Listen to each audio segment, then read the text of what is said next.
네, 이 시간 창세기 1장입니다. 창세기 1장 계속해서 1장 14절에서 19절까지입니다. 창세기 1장 14절에서 19절까지입니다. 우리 함께 교도하시겠습니다. 1장 14절입니다. 하나님이 이르시되 하늘의 궁창에 광명체들이 있어 낮과 밤을 나뉘게 하고 그것들로 징조와 계절과 날과 해를 이루게 하라.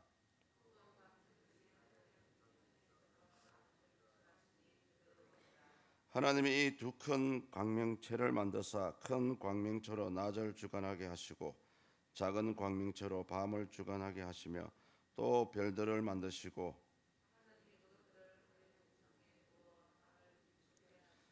낮과 밤을 주관하게 하시고 빛과 어둠을 나누게 하시니 하나님이 보시기에 좋았더라.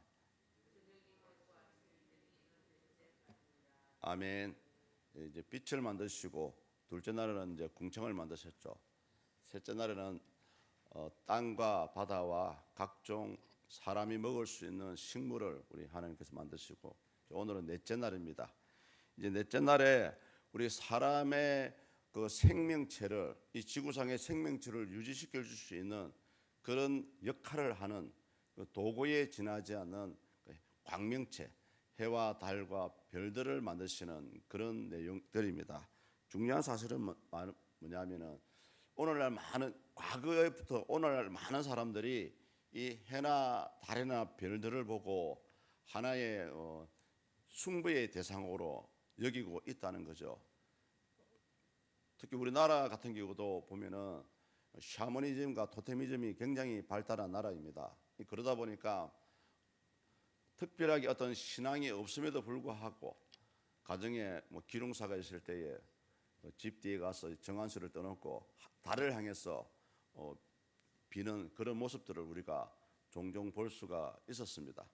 지금도 어떻게 보면은 특별하게 드러내서 말은 하지 않지만 아직까지도 지금도 태양과 또 달이나 별들을 향해서 그 어떤 의지의 대상으로 여기는 사람들이 많이 있습니다. 그런데 오늘 우리 본문을 통해서 보면은 이 해와 달과 별은 사람과 지구를 위해서 쓰임받는 도구에 지나지 않는다는 사실입니다. 특히 이 첫째 날에 이미 사실은 빛을 만드셨거든요. 빛을 만들어서 낮과 밤을 구분을 해 놓으셨습니다. 그런데 또다시 하나님께서 또 광명체를 만드셨어요. 오늘 이 부분에 대해서 우리가 한번 살펴봐야 됩니다. 우리 본문 14절을 한번 볼까요? 같이 한번 읽어보시겠습니다. 하나님이 이르시되 하늘의 궁창에 광명체들이 있어 낮과 밤을 나누게 하고 그것들로 징조와 계절과 날과 해를 이루게 하라. 아멘. 이미 하나님께서 첫째 날에 빛을 만드시면서 빛을 낮이라 부르시고 어둠을 밤이라 부르셨습니다. 그런데 왜 또 광명체들을 만들었을까요? 제가 첫째 날 때의 이 빛은 하나의 현상이라고 얘기했습니다. 현상. 그러니까 눈에 보이는 어떤 물체가 아니고요. 단순히 현상으로, 왜냐하면 원시 지구의 상태가 원래는 그 자체로 암흑이었거든요. 그래서 그 암흑을 없애기 위해서 그냥 빛 자체를 만들어 놓으셨습니다. 오늘은 그런 빛 자체를 만들어 놓았지만 실질적으로 이 낮과 밤을 구분할 수 있는 도구가 필요했던 거죠. 그래서 한 번 더 광명체를 만드는 그런 내용들입니다. 그래서 이 첫째 날에 만드신 빛하고 오늘 만드는 광명체는 여러 가지 의미적으로도 차이가 있어요. 그 히브리어로 봤을 때 첫째 날에 만들었던 빛은 오로라 했어요. 빛 자체라고 얘기합니다. 빛 자체. 그리고 오늘 넷째 날에 만드신 이 광명체는 뭐냐 하면 마오로라는 그런 뜻을 가지고 있고요. 하나의 어떤 도구, 빛을 내는 도구, 피조물 이런 개념으로 지금 사용을 하고 있습니다. 그래서 본문 14절을 보시면은 하나님께서 광명체를 만드신 목적을 우리에게 보여주고 있습니다. 낮과 밤을 구분하기 위해서 만들어졌다고 하고 있죠. 그리고 그 역할까지도 끝부분에 보십시오.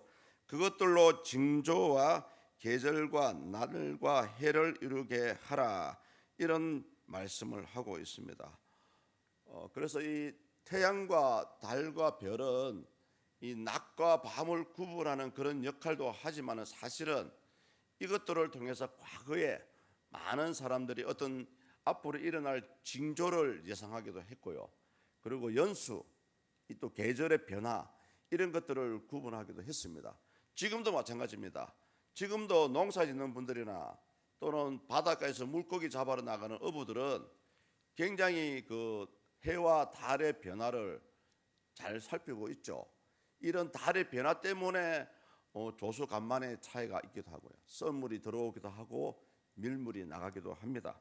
이런 것들을 하나님께서 만들어 놓으신 이유는 우리 사람이 생존하는 데 필요한 것들이기 때문에 이제 넷째 날에 만들어 놓으신 것입니다. 문제는 뭐냐면은 혹시라도 이것들을 우상의 대상으로 여기지는 않을까라는 것을 우리는 오늘 이 부분을 통해서 알 수가 있고요. 특히 사람을 위해서 필요한 도구에 지나지 않기 때문에 이 숭배의 대상이 절대 아니라는 것을 다시 한번 우리에게 말씀하고 있는 부분입니다. 그래서 우리 하나님께서도 가장 싫어하는 죄 가운데 한 가지가 바로 이 해달 별과 같은 하나의 피조물을 향해서 우상으로 섬기는 일이죠. 오죽했으면 하나님께서 십계명 제2계명에 우상을 섬기지 말라고 말씀을 하고 있지 않습니까? 그래서 우리 사람이 이 땅에 살아가는 동안에 이 온 우주 만물을 만드신 하나님을 찬양하고 또 하나님을 섬기는 것이 가장 마땅한 그 진리라는 것을 다시 한번 알 수가 있고요. 특히 해, 달, 별은 우리 사람들에게 절대적으로 필요한 동구들입니다. 그렇다면 여기 계신 여러분들도 하나님께 절대적으로 필요하신 도구들이십니까? 이것을 한번 생각을 해봐야 됩니다. 우리는 이 하나님의 창조의 사역들을 통해서 하나님은 첫째 날부터 여섯째 날까지 이 땅에 필요한 것들만 위주로 해서 다 만들어 놓으셨거든요. 그럼 여러분들은 하나님을 섬기는, 저와 여러분들은 하나님을 섬기는 사람들입니다. 그렇다면 과연 나도 하나님이 필요로 하는 그런 도구일까라는 것을 한 번쯤 생각을 해봐야 됩니다. 그리고 더 중요한 것은 우리 사람마다, 이 땅에 살아가는 사람마다 좋게 선하게 또 사용되어지는 사람이 있는 반면에 때로는 사회나 교회에 피해를 끼치는 악하게 사용되어지는 사람들이 있습니다. 그렇다면 우리 성도님들도 하나님께 누구나 쓰임을 받기를 원합니다만은 더 중요한 것은 뭐냐? 하나님, 내가 쓰임을 받되 절대적으로 필요한 부분에 사용되게 해달라고 기도하는 것이 맞고요.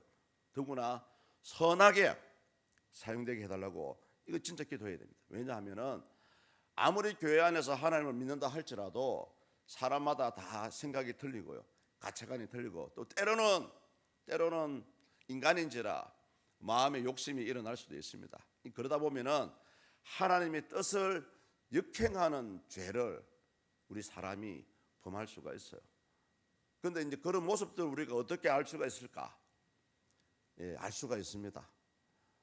예를 들면은 우리 가정이나 또 사업체를 운영하시는 우리 성도님들이나 또는 우리 교회적으로 봤을 때 나아가야 될 방향성이 있거든요. 방향성이 딱 나옵니다. 보면은 사역자의 눈으로 봤을 때 우리 성도님들 가정은 이렇게 가야 되고 또 우리 교회는 이렇게 가야 된다라는 것이 사실은 정확하게 눈에 보여요. 어렴풋이 아닙니다.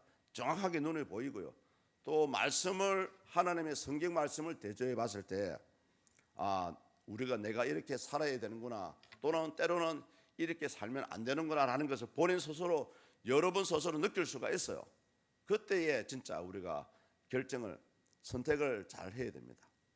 순간의 선택이 10년을 좌우합니다라는 그런 광고도 있었지 않습니까?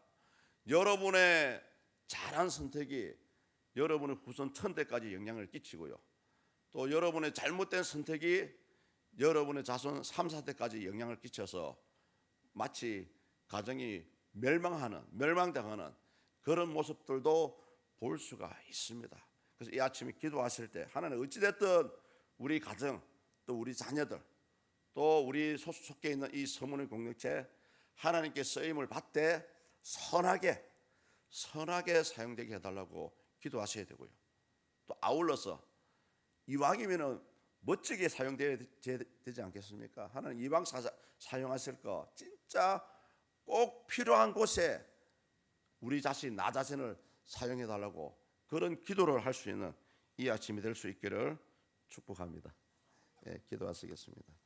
하나님 아버지, 이미 첫째 날에 빛을 만드셨지만은 이것을 세세하게 운영할 수 있는 광명체들을 넷째 날에 한 번 더 만들어 주셨습니다. 어찌됐든 하나님의 나라와 이 사람과 이 지구에 필요한 것들을 시기적절하게 만드시는 하나님의 창조의 모습을 이 아침에 바라보았습니다. 그렇다면 우리 이 사람도 또 여기 앉아 계신 우리 성도님들도 하나님의 귀하고 거룩한 피조물들입니다. 그렇다면 주님, 우리가 이 땅에 살아가는 동안에 하나님께 선하게 사용되어지는 우리 모두가 될 수 있기를 축복합니다. 아울러서 우리 가정과 또 사랑하는 자녀들의 삶과 또 우리 서문의 이 믿음의 공동체 역시 하나님께 사용되기를 원하며 무엇보다 하나님께서 꼭 필요한 것에 사용되어지는 우리 모두가 될 수 있도록 주님 축복해 주시옵소서. 특별히 아침에 나와서 깊은 단잠을 깨워서 시간을 드립니다. 주님, 몸을 드립니다. 마음을 드립니다. 이들의 중심을 주님 받아주시고 결코 이들의 기도의 수고가 이들의 헌신이 헛되지 않도록 하나님 삶을 통해서 축복하여 주시옵소서. 생육하고 번성하고 땅에 충만하고 땅을 정복하고 땅을 다스려 갈 수 있는 믿음의 삶을 살아드릴 수 있도록 역사하여 주시옵소서. 지금도 질병과 아픔과 고통 가운데 힘들어하는 우리 여러 성도님들을 기억해 주시고 하나님의 초자연적인 치유의 손길로서 이들의 마음을 치유하시고 병든 병마들을 치유해 주시고 또 삶을 치유해 주시옵소서. 세우신 사자 목사님을 위해서 기도합니다. 영육간에 새 힘을 얻을 수 있는 하나님의 은혜를 입게 하여 주시옵소서. 감사합니다. 예수 그리스도 이름으로 기도드립니다. 아멘.